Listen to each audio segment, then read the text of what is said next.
Okay, to present to you my syllabus in Pathfit 1. Ano ba yun? Ayan, of course, our PNU philosophy and PNU vision and vision quality policy, ito naman ay generic. Ito yung ginamit natin yung ginagamit ng PNU system. Ang goal, ito na yung sa atin, to develop technologically skilled, pedagogically competent, and content-based teachers and specialists that are responsive to the changing context and needs of the society. Course number 2, PED 01, course title, Physical Activity Towards Health and Fitness Movement Competency. So there's no course prerequisite.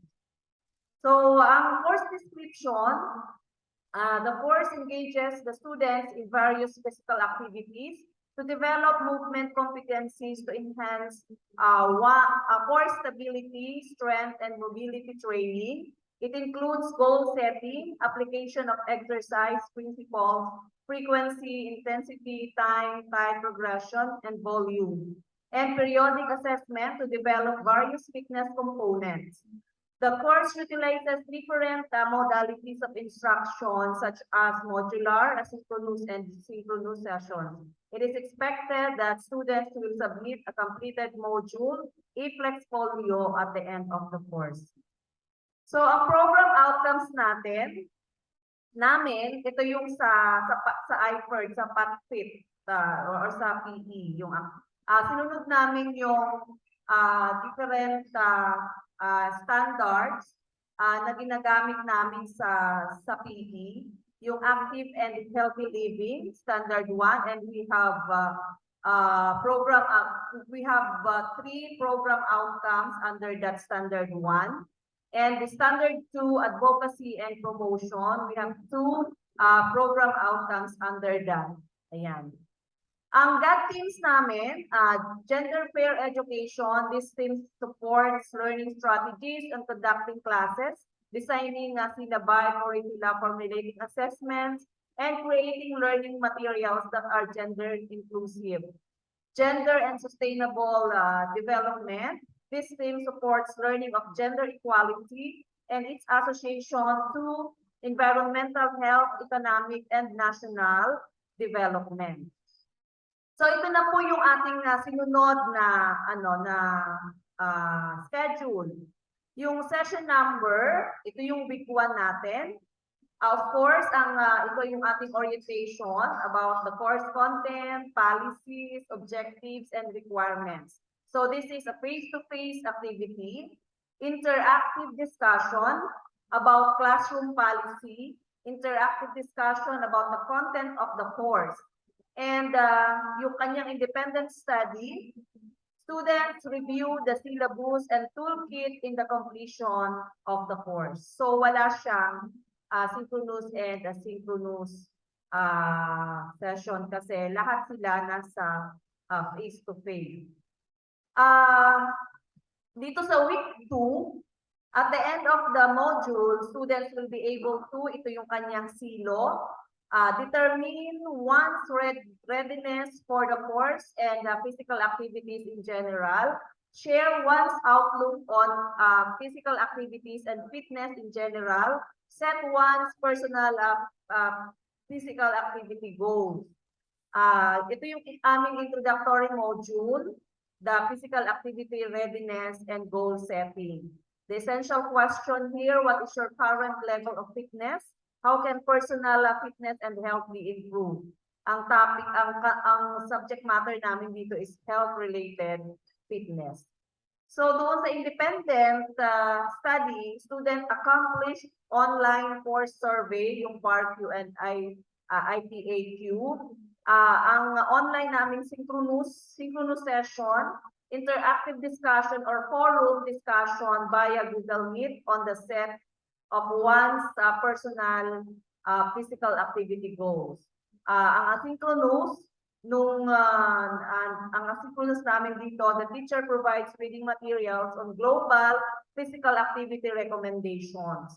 And ang assessment, gateway assessment accomplished online course survey, PARQ-IPAQ, and i-attach nila yon dun sa kanilang e-flex folio at the end of this term. Ang weeks 3 to 4, yung weeks 3 to 4, at the end of the module, students will be able to, dun sa module 1 namin, ang topic is fundamental movements and exercise techniques. The essential question, what are the recommended activities in attaining one's PA or physical activity goals? Lesson 1, movement competency screening or MCS and movement skills. Lesson 2, basic strength and training. So, ang independent, ito po ay pure online na, online na yung mga sumunod kasi kami ay may sinusunod lang namin yung 9-3, tama ba? 9-3 model, 9 weeks online and 3 weeks na face-to-face. So, dito, sa 3 to 4, ang student independent learning, student demonstrate and experience the prescribed drills adequately in achieving their physical activity goals. Ang session po namin online, interactive discussion or forum discussion via Google Meet on prescribed drills in movement, skills and strength, and conditioning exercise. So, ang asynchronous, the teacher provides prescribed drills and suggested videos na pwede nilang mapanood para maging pattern nila dun sa gagawin nila sa kanilang independent activity, independent learning. Gateway assessment, picture collage with caption or with short reflection. Okay? Ang week 5, identify appropriate physical activities to engage with equal opportunity to gender and cultural background.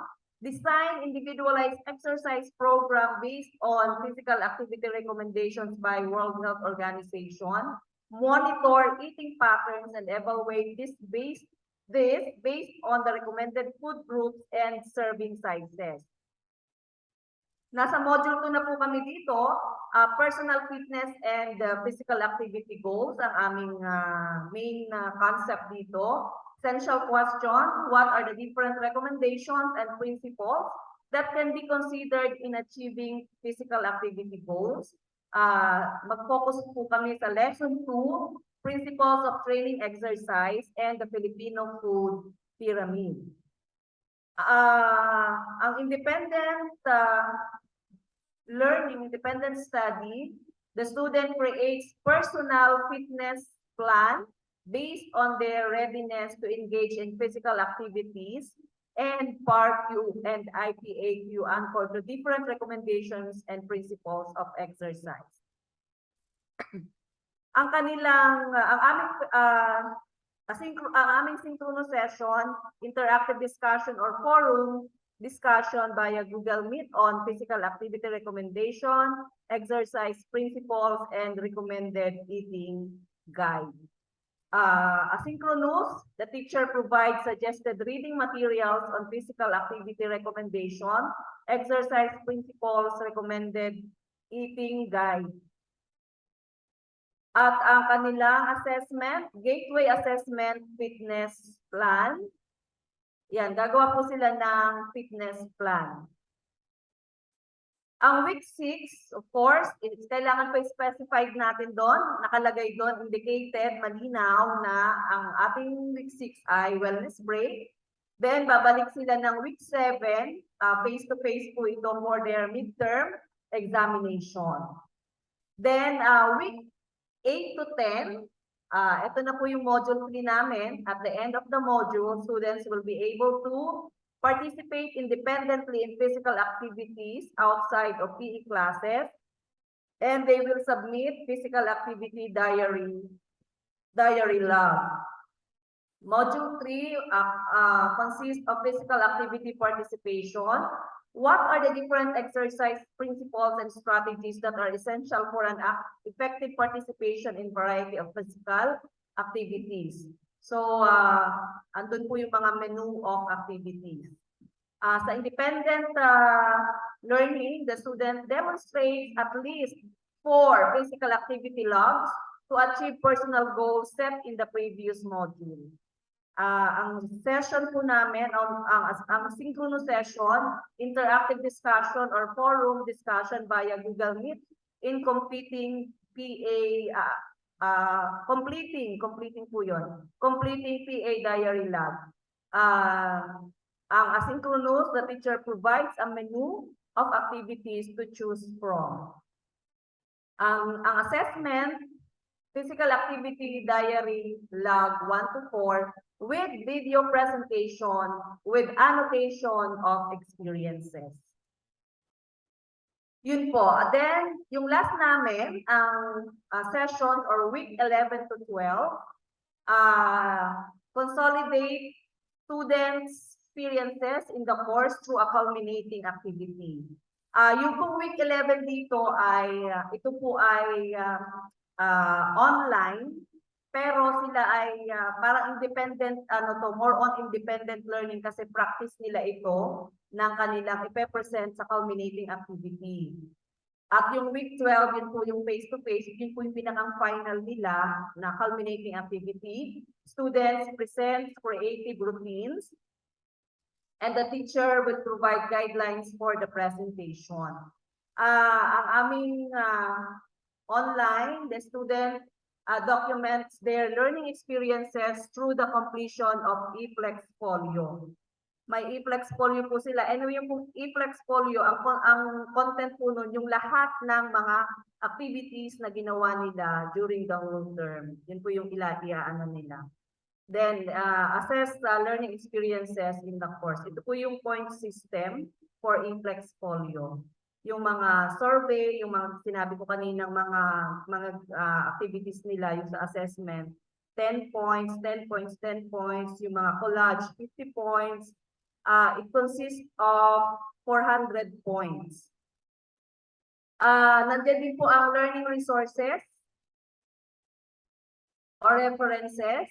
Then, performance indicator and evidence of performance. Ang course performance indicator, carry out developmentally appropriate physical activities based on recommended guidelines and principles in achieving overall personal health through e-flex folio.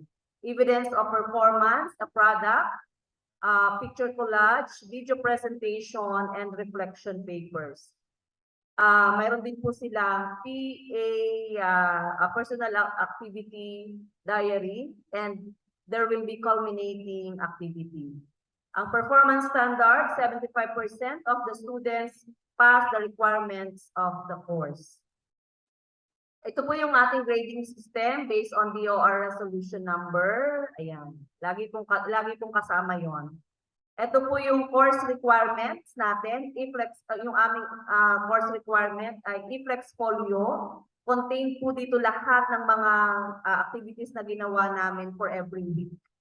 Ayan. Then, yan po ay 400 points. 70% ng final grade nila ay kukunin dyan. Kaya ito po yung culminating activity namin is 30% of the final grades. Kaya ito po yung sample computation ng grades nila. Ito yung sa e-flex folio, row score over total score times 50 plus 50. For example, naka 380 points sila doon sa 400. Divided by 400 equals 95 times 50 equals 47. 47.5 plus 50 equals 97.5 round off to 98 times 70 kasi 70% of the final grade po yan. Kaya 68.6. Yung culminating activity nila, halimbawa nakakuha siya ng 90 times 0.3 kasi 30% po yan ng final grade nila, kaya 27. Pag inad po siya, magiging 95.96, round off to 96, which is equivalent to 1.25. Ayan, malinaw po na nakalagay dyan kung paano i-rate natin at i-assess yung mga bata. So, mayroon tayong course policy. So, ngayon, sinama na yung face-to-face delivery kasi may face-to-face na po tayo. Hindi ko pa lang siya nalagyan ng policy dito. Ang nakalagay pa lang po ay yung flexible delivery. Pero dun po sa ating sasubmit, kasama na po yung policies natin sa face-to-face delivery natin. Ayan, ang lalagay niyo po, lalagyan niyo din po ng consultation period kung kailan po kayo pwedeng puntahan ng mga bata or tawagan or kahit online, text, chat, ilalagay niyo po dyan. Then, yung prepared po ninyo, tapos ako po yung nakalagay na magre-review. Ayan. Yun po yung sample. Thank you so much po.